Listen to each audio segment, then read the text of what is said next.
Number 12 says a toy store buys stuffed animals from a manufacturer for $2.40 each. The store then sells them at a 95% increase in price. What is the retail price for each stuffed animal? One of these in the picture is not a stuffed animal if you look closely. I'm going to use a percent table. We're comparing dollars to percent here. The store buys the stuffed animals for $2.40. That's the original price, so that's 100% for the starting part of this problem to answer part A. They increase them 95% in price.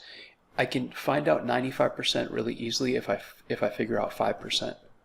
So I'm going to use the table to my advantage here rather than writing proportions. The scale factor here is 1/20th.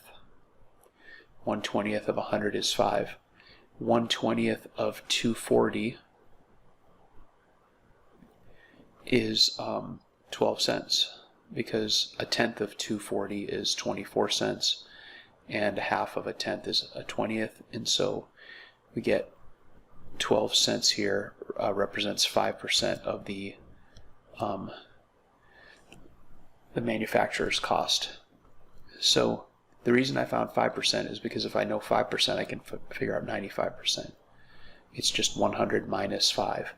So $2.40 minus 12 cents is $2.28. That's 95%.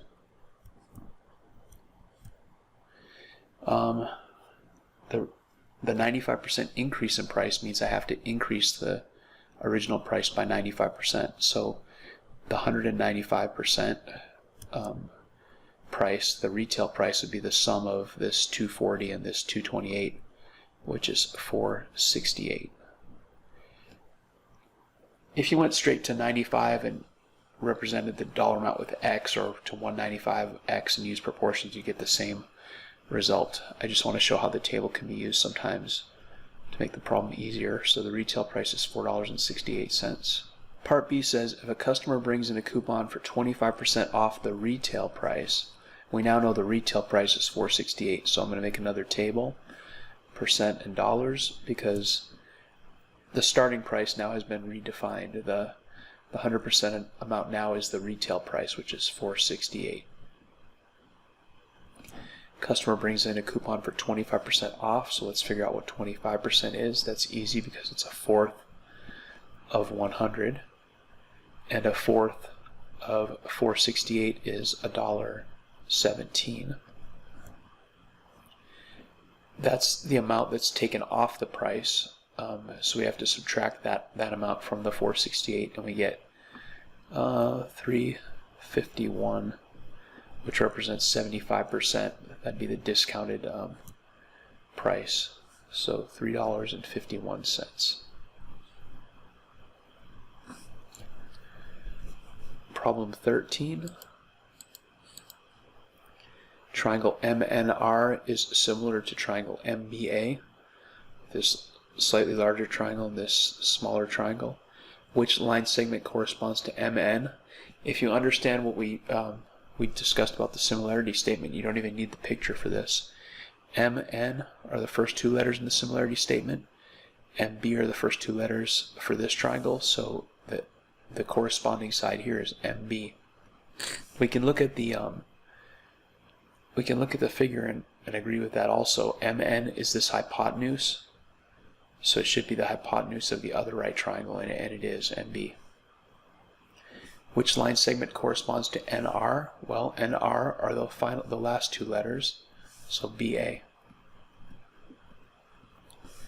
NR is this smallest side of this large triangle. BA is the smallest side of a small triangle. Which line segment corresponds to RM? RM first and last letters, MA first and last letters, MA.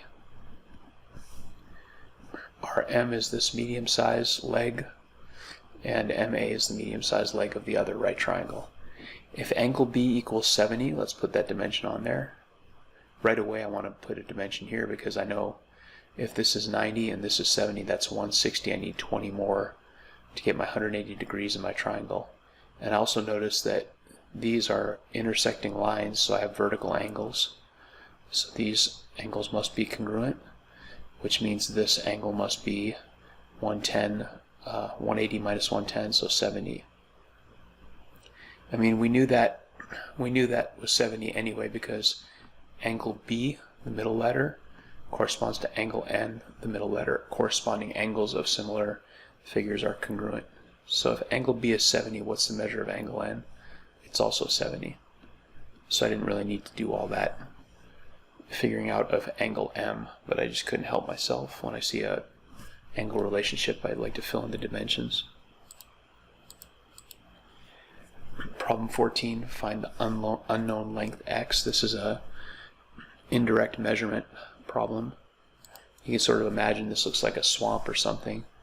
And if you knew these other dimensions and you had similar triangles, you could use these dimensions to figure out the dimension you'd rather not get down and measure directly. So we have an angle here, a vertical angle here and here, which must be congruent. We know the 90-degree angles are congruent. So this third angle of each of these triangles must also be congruent. If all the angles of two triangles are congruent, they're similar triangles. And so the corresponding side would be, the smallest side would correspond to this smallest side on this slightly larger triangle. So 64 over 80 is equal to the other leg, the longer leg, 200 over x. 64 and 80 have a common factor of 8. That becomes 8, and this becomes 10. 8 and 10 have a common factor of 2, so that can become 4, and that can become 5. 4 multiplied by 50 is 200. 5 multiplied by 50 will give us the value for x, which is 250. Let's put it on the figure, make sure it looks right. It should be, this triangle is larger than this triangle, so the 250 should be more than the 200, and it is. This 200 is a little more than 3 times as much as the 64. 250 is a little bit more than 3 times 80. So 3 times 80 is 240. Everything about that dimension looks reasonable to me. So the final answer, 250 feet. That concludes page 4. We'll continue the review with the next video, page 5.